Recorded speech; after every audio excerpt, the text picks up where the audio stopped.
Obrigado você que está aqui no canal Ricardo Santos Historiador. É muito bom todas as vezes que estamos aqui diante das câmeras e sabendo que você está aí do outro lado, seja de manhã, de tarde, à noite ou em qualquer lugar. Você sabe que todas as segundas-feiras nós temos aqui uma programação especial. Na semana passada, nós tivemos aqui o professor doutor Milton Torres. E hoje nós temos um convidado muito especial. Ele é muito conhecido como o doutor Éder. Doutor Éder, que prazer ter você aqui em nosso canal. Ricardo, boa noite a você, agradeço pelo convite, boa noite à sua audiência, ao seu público fiel no seu canal. É uma grande alegria para mim estar aqui com vocês. Éder, doutor Éder, as pessoas sempre se referem a uma autoridade ou como professor ou como doutor. Então, esses são termos muito comuns que nós vemos por aí. Eu pergunto para você que está nesse quadro hoje, que é o quadro do profissional liberal. E o profissional liberal é aquele que é médico, aquele que é advogado, aquele que tem várias áreas na sociedade em que ele ocupa. Doutor Éder, a primeira pergunta que eu vou abrir esse quadro é sobre os dados biográficos. Nós queremos primeiro que as pessoas lhe conheçam, aqueles que não lhe conhecem, para que depois nós possamos fazer aquelas perguntas de cunho popular, aquelas perguntas que as pessoas teriam curiosidade de fazer a um advogado, que é o seu caso. Doutor Éder, fala um pouco aí da sua família. Você é casado, tem filhos, os seus pais, a sua origem. Sabe que não é muito fácil a gente falar de dados pessoais, de questões tão pessoais, especialmente nós advogados, nós estamos acostumados com isso. Mas, Ricardo, que bom que você está abrindo a nossa conversa por aí, para a gente ficar até mais à vontade, né? Meu pai, minha mãe, minha família tem dois troncos bem definidos. Meu pai é de pai e mãe, várias gerações do Pernambuco, e a minha mãe, de pai e mãe, várias gerações de Minas. Então, eu tenho esses dois troncos da minha família. Mas eu sou de Mato Grosso do Sul, foi onde eu nasci, onde eu migrei, onde eu me formei, fiz a minha faculdade lá e iniciei minha advocacia, inclusive. Depois eu fui para Mato Grosso, casei, nós estamos completando esse ano aí 17 anos de casado. Tenho dois meninos, né, um com 11 e 8 anos de idade, que são dois meninos extraordinários. E tem um Deus que nos cuida, né? Em síntese, eu diria que a minha vida passou por aí. Teve várias, cara, a gente tem várias mudanças, várias coisas que impactaram nossas vidas, né? Mas, em síntese, eu diria, falando sobre a minha origem e a minha família, é isso. Sou casado, minha esposa é contadora, decidiu mudar de profissão agora, começou a fazer faculdade de psicologia. Então, a gente, como uma família normal, está sempre passando por mudanças. Doutor Éder, me diga uma coisa. Você nasceu num berço de ouro ou sua família ela é uma família comum, como qualquer Olha, a outra? minha família é uma família comum. Os meus pais, não, assim, eu não tive eu diria, não fui criado num lar, vamos dizer assim, no sentido que as pessoas chamam de pobreza, né? Eu tinha limitações, como minha família tinha. Não sou uma família rica de dinheiro, né? Então, mas meus pais tinham uma condição mínima ali para dar para a nossa sobrevivência, né? A gente conseguiu estudar, meus pais sempre tinham um carro em casa, mas era uma família comum, né? Nada de muito abastado. Então, eu diria assim, estou no comum da média da família brasileira, diria Você isso. sempre quis ser advogado ou isso aconteceu, foi uma casualidade? Conta um pouco Eu vou dessa lhe dizer história. uma coisa. Quando eu estava começando o ensino médio, e aí eu estou falando o quê? Na década de 90. Na década de 90, e eu, assim, a gente, quando criança, sonha em ser muita coisa, né? Então, eu era um garoto sonhador. Aí eu mesmo ali eu comecei a fazer ensino médio, eu me lembro que na época começou a se propagar aqueles testes vocacionais, né? Começou a surgir na moda, e eu era aluno de escola pública. As escolas privadas ofereciam testes vocacionais para os seus alunos, faziam até propaganda disso. E eu pensava, meu Deus, meu pai, eu vou fazer uma faculdade sem saber qual é a minha vocação, porque a minha escola pública não dá teste vocacional. E eu vivia aquela angústia, sabe? Aí um dia meu pai me chamou e falou assim: filho, deixa eu lhe dizer, esse negócio de teste vocacional não serve para nada não, meu filho. Eu falei: como não, pai? Se eu fizer um curso que eu não gosto, eu não vou ter sucesso. Eu falei assim: ó, vem cá, deixa eu lhe dizer uma coisa aqui. Sucesso você vai ter em qualquer profissão se você cumprir o que você promete, tentar ser o melhor no que você faz, ser honesto e levar a vida com o princípio cristão e Jesus no seu coração. Tudo que você fizer, você vai ter sucesso. Então, esqueça essas coisas. E outra, não tem profissão que isso é coisa boa não, rapaz. Resumindo, meu pai foi meu psicólogo, me tirou essa angústia. E ele tinha um sonho de fazer direito, né? E aí eu comecei a trabalhar com informática, eu queria fazer informática, e estava decidido a fazer ciência da computação, que era o curso daquele momento. Meu pai falou assim: não.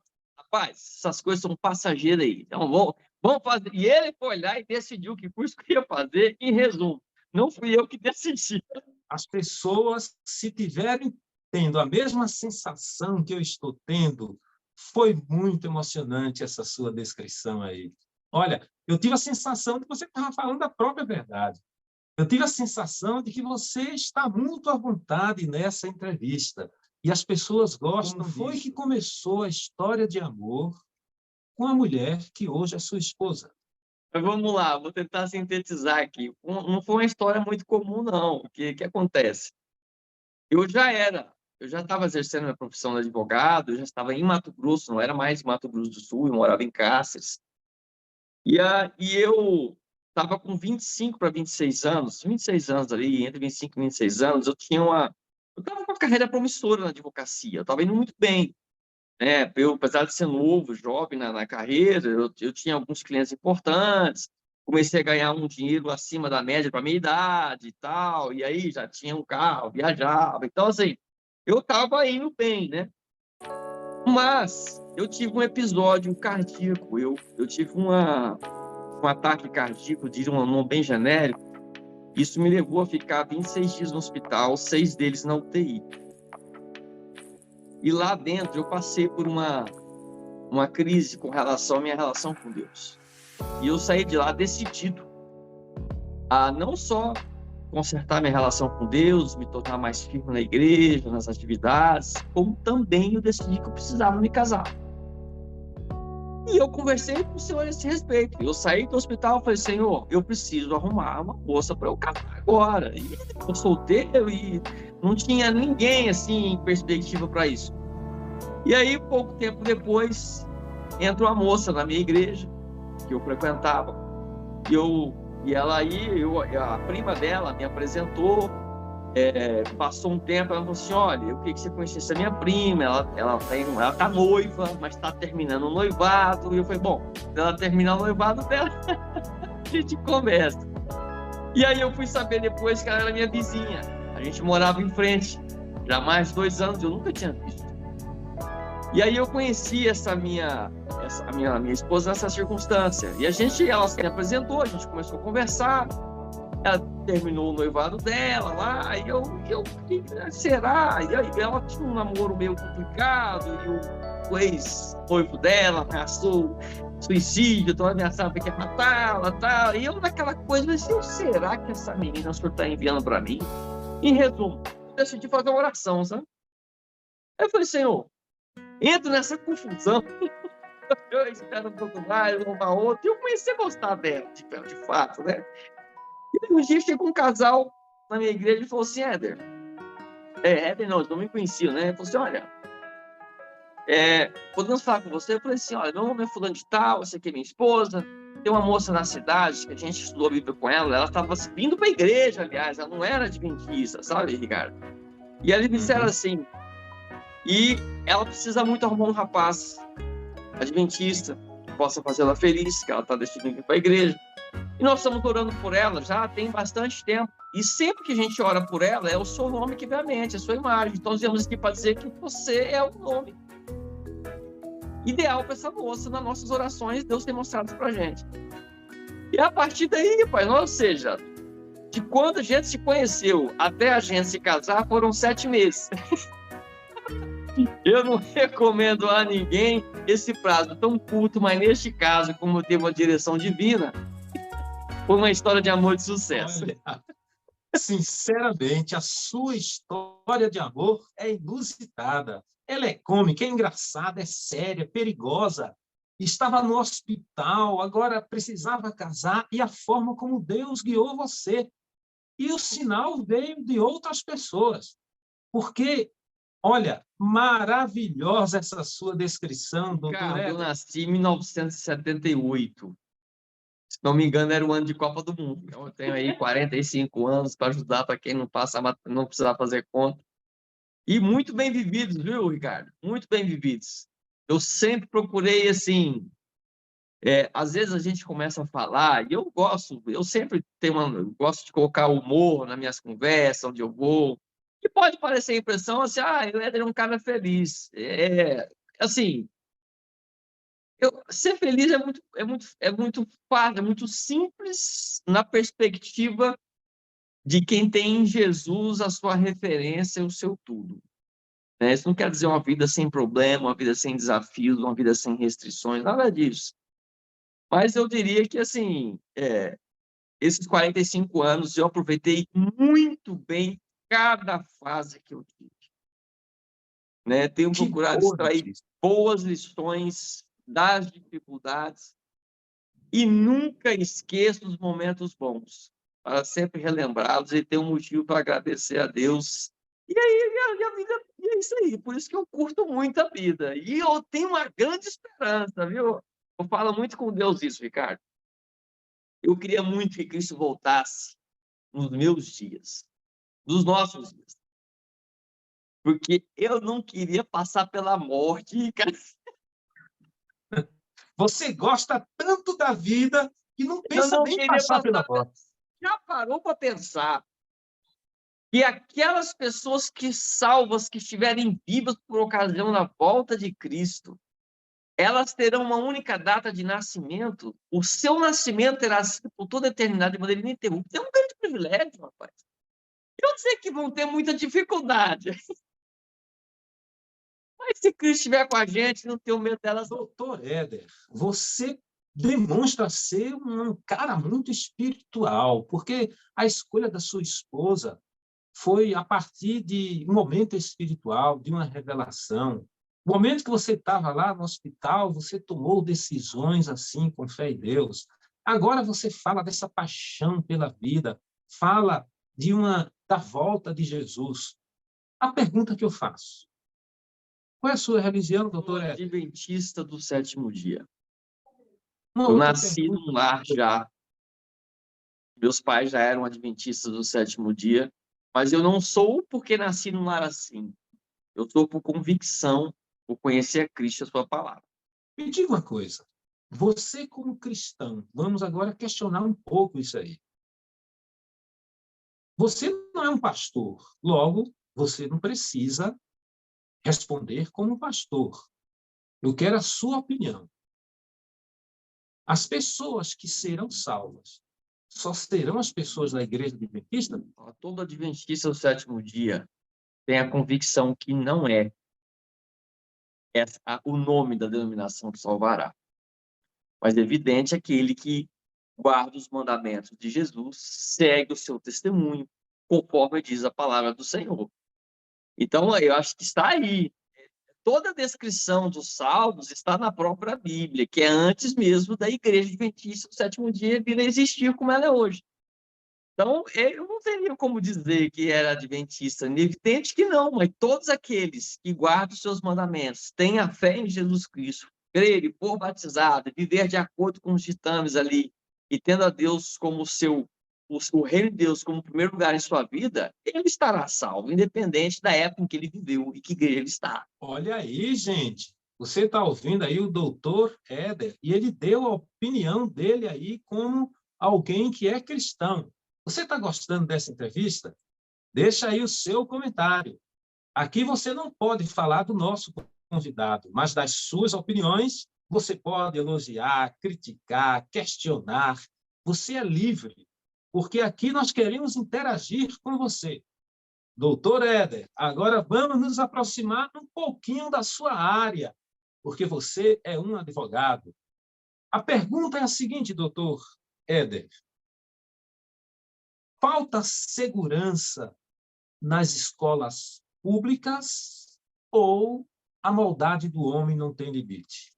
O que tem acontecido com as escolas públicas é uma coisa alarmante, as mortes, e não acontece uma vez em cada 10 anos. Já se tornou uma rotina. Você tem alguma opinião formada sobre isso? Ricardo, é um tema difícil de dizer, porque, assim, apesar da violência nas escolas ser algo recente, o seu aumento, ele vem crescendo com o passar do tempo, sabe? Eu vou lhe dar uma opinião de cidadão aqui. Trabalho também na área educacional como advogado. Eu diria que se não, essa problemática, essas crises, esses episódios de violência que têm chocado a nossa sociedade, ele não é um problema de violência na escola, ele é um problema de violência na sociedade. Está entrando nas escolas, né? Então, assim, eu observei nos últimos episódios aqui no Brasil, muitos debates surgindo a partir de violências fora do Brasil também, no ambiente escolar. Há um foco em cima da escola, para a escola apresentar uma solução. As escolas públicas que eu me falo, o Estado ali, né? Eu acho que, para mim, essa questão da segurança nas escolas, especialmente o que tem acontecido nas escolas, ela tem que ser uma responsabilidade compartilhada. Outro dia estávamos uma das nossas escolas aí numa reunião com os pais, era uma escola grande, e aí os pais pressionaram a escola, a direção, para apresentar soluções de segurança para seus filhos. Nós dissemos, olha, temos um plano aqui de revistar todos os 2.000 alunos da escola em menos de 5 minutos, porque havia uma preocupação de como seria essa logística, todo mundo com medo. Tudo, nossa, que coisa, e que plano é esse? Ele falou assim, olha, cada pai revistar o seu filho antes de sair para a escola. Por quê? Essa responsabilização, assim, vamos lá, nós estamos falando de três. Quando a gente fala de violência na escola, tem aquela violência do aluno que é o vingativo. Você tem a violência, que às vezes é um transtorno que uma criança tem. Você tem a violência até mesmo do psicopata, que pode ser um aluno, pode ser uma pessoa estranha de fora, que invada uma escola, como já aconteceu aqui. Então, veja que isso é um problema complexo, que, embora a escola possa fazer parte, ela não detém a solução. Ela só é parte. Volto a dizer, quando envolve crianças como agressor, os pais são os responsáveis de vigiar seus filhos, saber o que eles assistem na internet, quem são os amigos dele. Hoje eu vejo assim muito adolescente com essa onda de que tem que respeitar o espaço, bater na porta do quarto antes de entrar, porque é o espaço do menor. Eu sou contra esse tipo de coisa. Eu acho que o pai, sim, deve fiscalizar, saber quem são os amigos dos seus filhos, saber qual é a pauta do assunto deles, saber o que eles navegam na internet. O pai tem esse dever. Por quê? Porque ele é o responsável pelos atos do seu filho. E ele é o responsável pela educação e formação do seu filho. Então, assim, falando do ambiente de escola, ambiente escolar, violência envolvendo menores, eu não consigo enxergar a solução que não envolva a família junto. Não consigo enxergar. Agora, é um problema de violência na sociedade. E ele está invadindo o ambiente escolar, mas não é lá que surgiu, né? Às vezes pode ter lá o caso de bullying, né? A gente ouve falar o bullying nas escolas, que às vezes o aluno vingativo vai lá e produz um ato de violência. Mas eu volto a dizer, não é só no ambiente escolar que há a solução. Acho que é uma responsabilidade que tem que ser compartilhada entre todos. Doutor Éder, sua resposta realmente, nos meus ouvidos aqui, soou com muito conhecimento. Experiência, você falou como alguém que tem experiência própria disso. Acredito que aqueles que estão nos ouvindo, eles devem ter alguma coisa a dizer sobre isso. Então, Escreve aí embaixo. Não deixa de dar a sua opinião sobre as respostas do doutor Éder. Doutor Éder, vamos falar um pouco sobre feminicídio. Quem é responsável por essa mulher? É ela mesma? É a sociedade? Ou é o Estado? Ricardo, uma pergunta profunda isso aí. Uma resposta simples. Mas, assim, olhar, você tem várias perspectivas pelas quais você deve olhar, porque isso é um fato social, é algo que acontece na nossa sociedade hoje. E, assim, tirar a vida de alguém, a agressão a uma pessoa, ela em si só não há nada que justifique. Agora, quando o motivo ela é a condição de ser mulher, e aqui nós estamos falando de feminicídio, mas poderíamos ir para outras espécies de similares, né? Ou seja, de uma agressão a um grupo de pessoas em razão da sua raça, da sua religião, no caso aqui, a condição de mulher. Ele é mais grave, né? Porque ele vem de um preconceito, né? Uma motivação que não é nada de pessoal, a não ser a condição dela de ser mulher. Então, é complexo você olhar isso, porque é o seguinte, eu acompanhei alguns casos na minha profissão de violência doméstica, sabe? Acompanhei alguns casos. E assim, o que eu notava em todos eles? Essa liberdade, essa facilidade, às vezes, com que a agressão ela chegava em casa, especialmente com a mulher, ela sempre se dava em razão dela ser uma pessoa mais fraca. E, geralmente, a pessoa do agressor não era assim fora do ambiente doméstico. Algumas pessoas até se espantavam, às vezes, de imaginar que fulano de tal teria, de repente, estar agredindo a sua esposa em casa. Então, eu penso assim, a sua pergunta, quem é o responsável pela vítima? Veja, todos que estão em volta, com um conhecimento, ele tem uma parte de responsabilidade, ou de denunciar, ou de intervir quando puder. Isso é a legislação brasileira. A omissão também é um crime no Brasil. Entende? O Estado, ele deve fornecer a segurança, sim, segurança pública, né? E ele deve intervir, mas o Estado, vamos convir, é impossível o Estado garantir a segurança de todas as pessoas. Então, acho que isso passa. Agora, olhando para o agressor, né?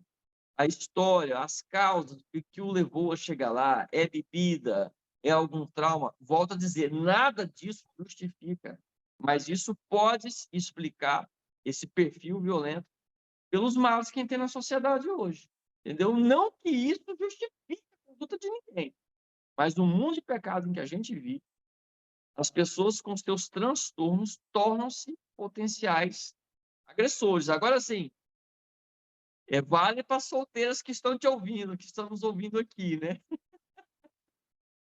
Pode falar.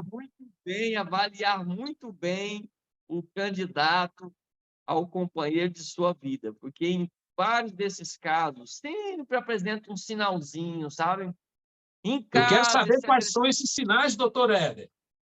olha, se você for acompanhar, você vai observar assim, eu ouvindo os casos que eu acompanhei, né?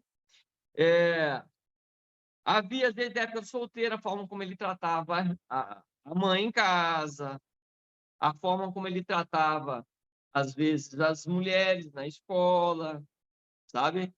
Então, assim, alguns comportamentos, às vezes, como que ele reage à frustração, tudo isso pode ser visto no perfil da pessoa, porque o agressor, ele deixa alguns sintomas, alguns sinais, sabe? E volto a dizer, né? Voltando para fazer justiça aí a sua observação, a minha fala, né?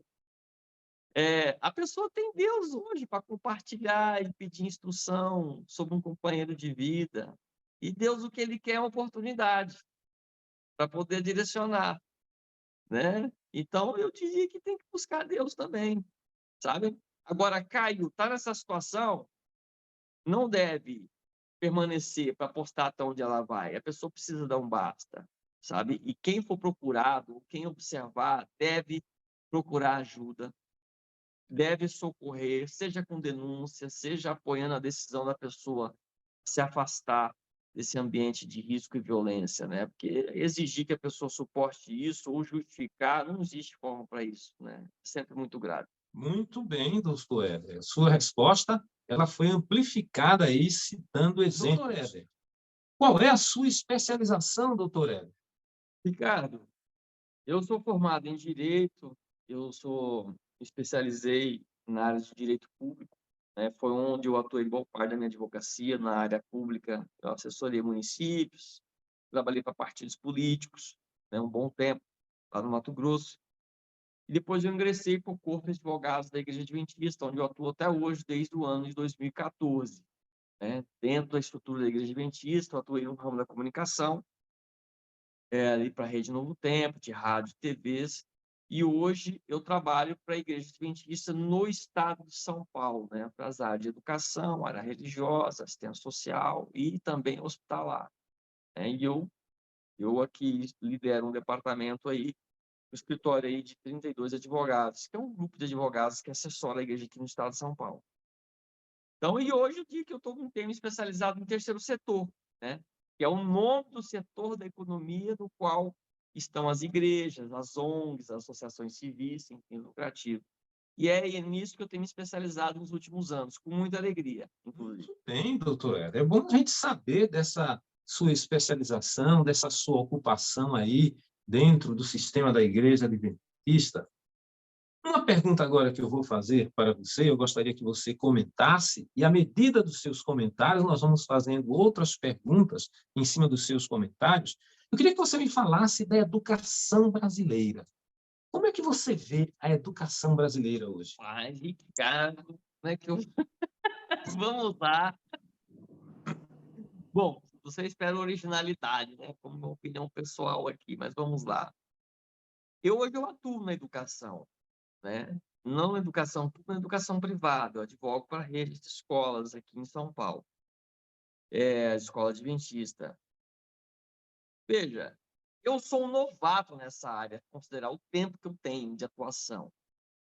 Mas, nos últimos anos, eu não tenho estudado, não tem outro tema com o qual eu tenho estudado mais do que o direito educacional. Então, eu vou te dar uma opinião sobre o viés de um advogado que atua no direito educacional. E uma questão que eu tenho observado muito aqui no Brasil, especialmente aqui, é que, e aí até com certa tristeza, né? Eu observo, assim, o debate político ideológico tomando conta do debate educacional, em lugar do debate da educação em si. Eu tenho notado isso. E aqui eu vou dar um exemplo para você. O tema da inclusão na educação. O Brasil fez uma opção clara, né, de como se daria a educação das pessoas com deficiência. E eu achei muito sábia a escolha brasileira de como tratar isso, né? Então, ao longo do tempo, a educação brasileira vinha se estruturando na área, nessa parte de inclusão. O Brasil fez uma escolha de escolas especiais, aí de uma década, um pouco mais, 2 décadas para trás, para cá, esse assunto foi evoluindo e aí hoje adota-se a política da inclusão de alunos com deficiência em ensino regular. Eu acho muito saudável isso. Que é você, qual que era a ideia por trás? Você proporcionar para os alunos a convivência da pessoa com deficiência já no ambiente escolar, e ao invés de deixá-los separados. A ideia é fantástica, Ricardo, é fantástica.